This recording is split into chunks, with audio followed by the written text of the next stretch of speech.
Hello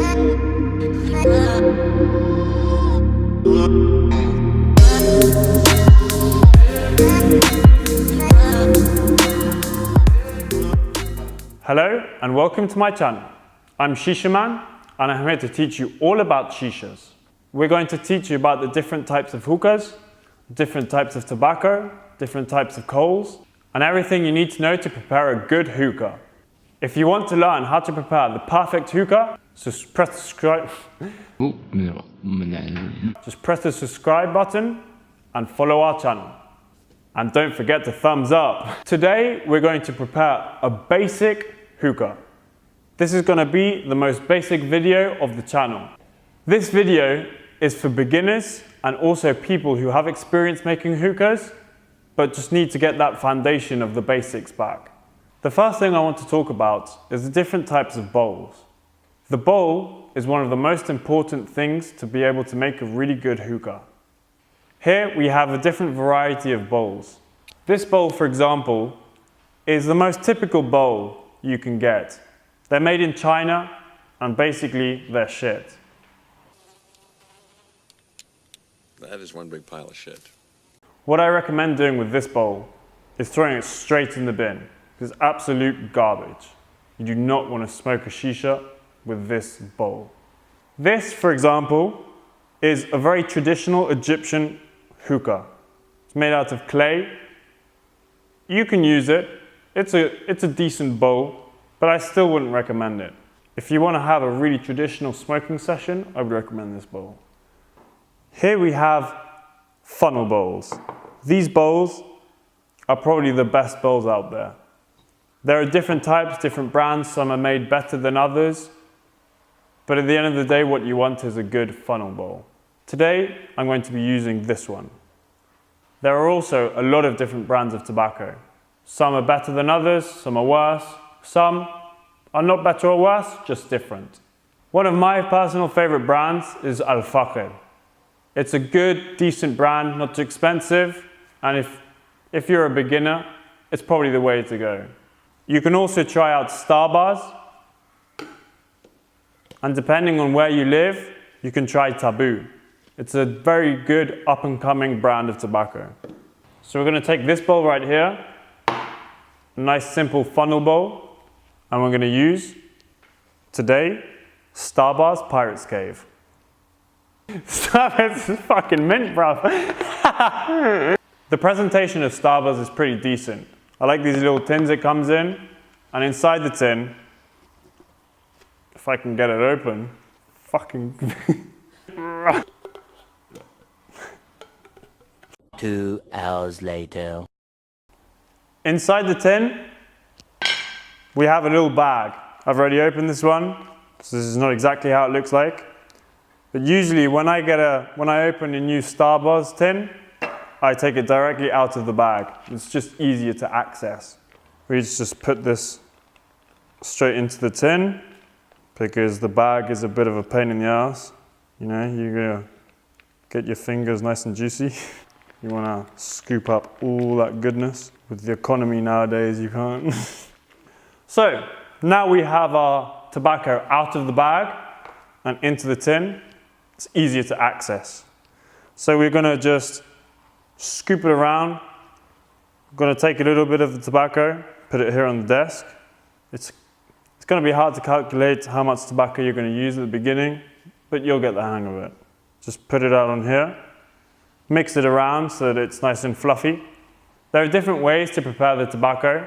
Some people just put it directly in the bowl as is. Some people fluff around, cutting it up and drying it.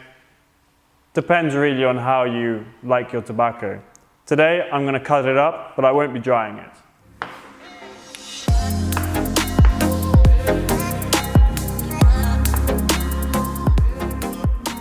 Now that we've cut up our tobacco and it's nice and fluffy and light, we can proceed to packing the bowl. Take our funnel bowl, and we're going to just literally drop it right in there. Got to make sure the tobacco is nice and light and fluffy, and we don't want it too compressed. We don't want it too dense. We want to make sure there's going to be a good airflow through the tobacco. I wouldn't really give it too much thought.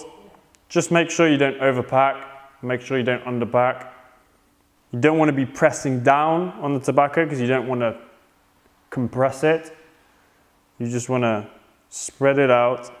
If you don't want to use your hands, you can always use something like this to spread it out.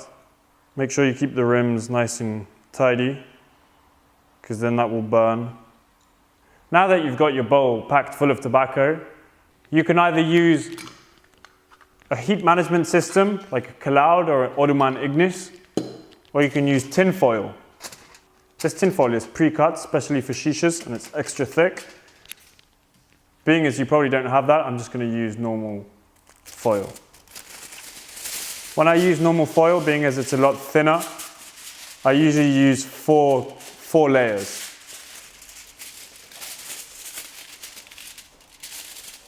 Fold it over, and a second time, and we have 4 layers. Make sure it's nice and flat. Foil usually has a shiny side and a matte side. I usually have the I usually have the matte side facing up and the shiny side facing down. Not for any particular reason, just because that's how I was taught. And that's how I do it. There are people that say that it manages the heat better, it doesn't reflect the heat.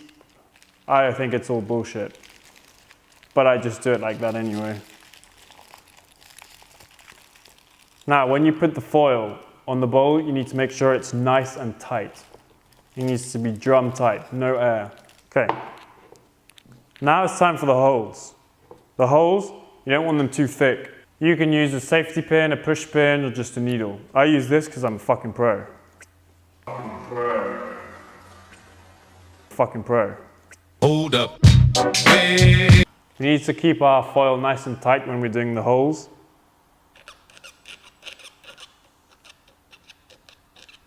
Take your time doing the holes at the beginning.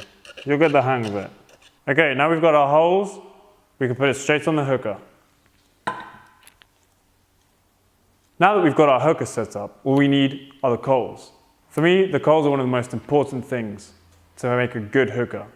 You have the easy light coals and you have natural coconut coals. Now, when it comes to the coals, I would definitely use coconut shell coals. I wouldn't even go anywhere near the easy light coals. They're gonna give you a big headache, they taste horrible, and they're just a no-go. So, natural coconut coals are the way to go.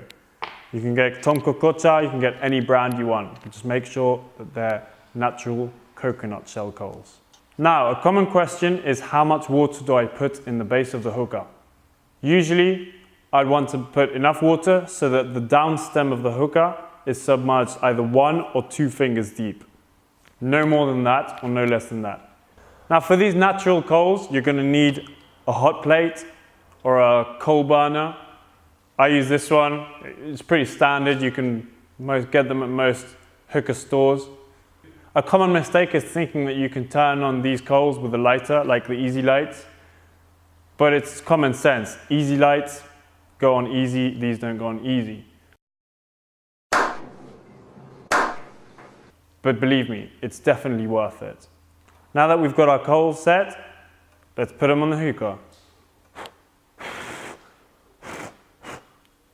You want to blow off the excess ashes before you put them on.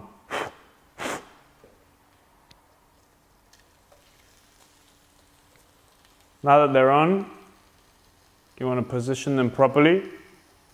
I like to put them right on the edge.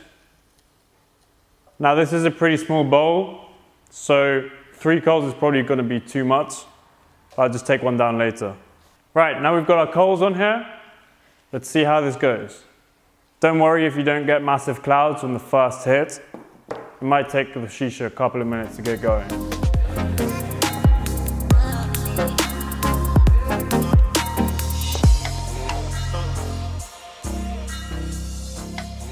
So most shishas come with a purge valve. It's very important. There are shishas that don't come with it, but I'd always recommend getting a shisha that has a purge valve and one that works well. Some of the traditional hookahs, purge valve gets stuck, gets rusty, and it doesn't move. So you don't want your purge valve to get stuck.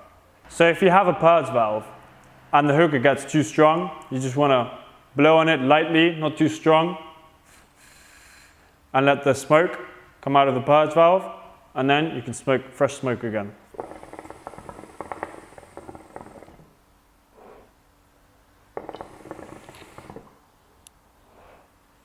So if the hookah gets too strong and you're blowing on it and it's still strong, you might want to take a coal down. You just take it down and put it here. So if you don't already have a hookah, don't worry. You can always check out our other playlist where we make homemade hookahs out of different fruits, melons, pineapples, watermelons. You can make a hookah completely from scratch. So you want to check that out. You better fucking check it out, man. So if you want to check out our homemade, handmade hookahs, press the link up here and they'll take you directly to the playlist. So I hope you enjoyed the video, guys. If you did, give it a thumbs up. And if you want to see more and you want to learn more about hookahs, press the subscribe button. Thank you. Shishaman out.